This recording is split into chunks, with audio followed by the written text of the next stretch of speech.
A dark cloud continues to hover above the residence of Francis Onebe in MUNYONYO after his wife Immaculate Onebe went missing on the 6th of January 2021. With what seems like a breakthrough after 9 months, police on Thursday conducted a search and discovered the body of a woman.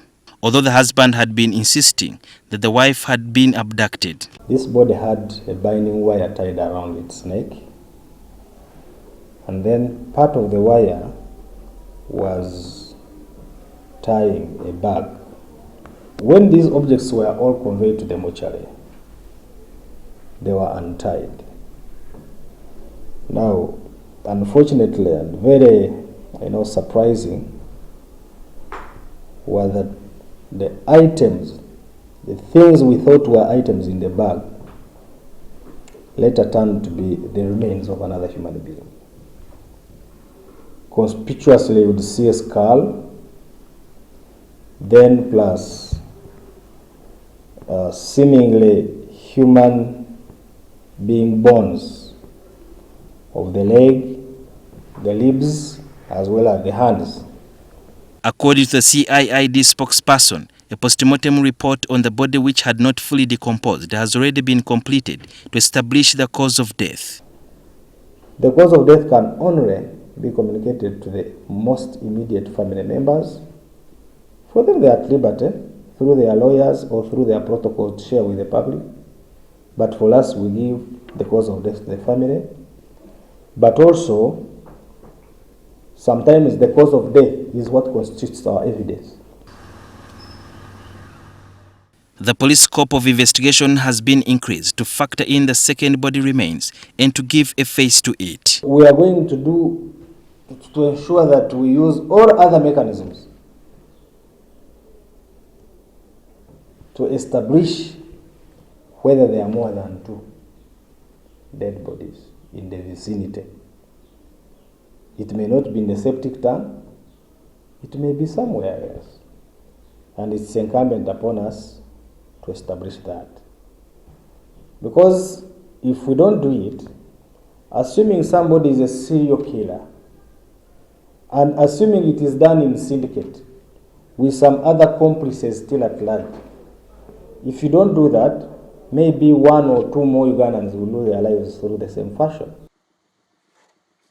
It is suspected that the second body could be of a maid who was working in Onebe's home.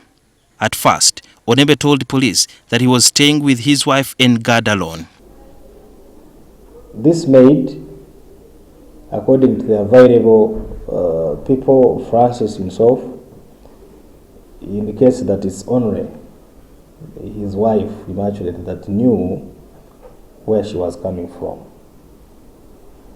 And that for him, he didn't have any contact with her, and he cannot easily know her whereabouts. So I would imagine out there must be some people who know that either somebody's sister or brother or sibling or relative or friend was working there.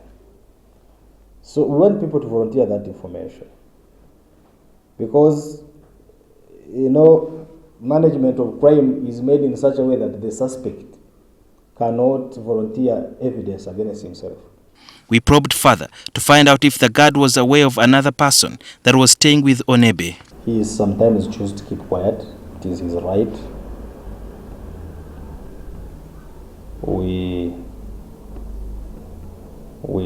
We shall not force him to tell us. The CIID spokesperson further explains why they have delayed to release the DNA results of the first body. It takes science and patience to get those particular samples. Sometimes from the deep part of the bones. It would be different if we were comparing samples of fresh blood or saliva. We understand the police will only prefer charges against the suspects after identifying the deceased as the wife of Francis Onebe. You can charge a suspect for the death of Immaculate Onebe. You can even go through the system and convict the suspects, only for Immaculate to appear after 5 years. And we shall look ugly. Forensic experts are analyzing the fingerprints on the stone, the wire and sack which was tied on the body. But can they be corroborated with the national ID data system to identify the perpetrators? We don't have a fingerprint bank. So we have to rely on NIRA, and the system of getting the information from NIRA is also very, very rigorous, which makes our criminal justice system delayed.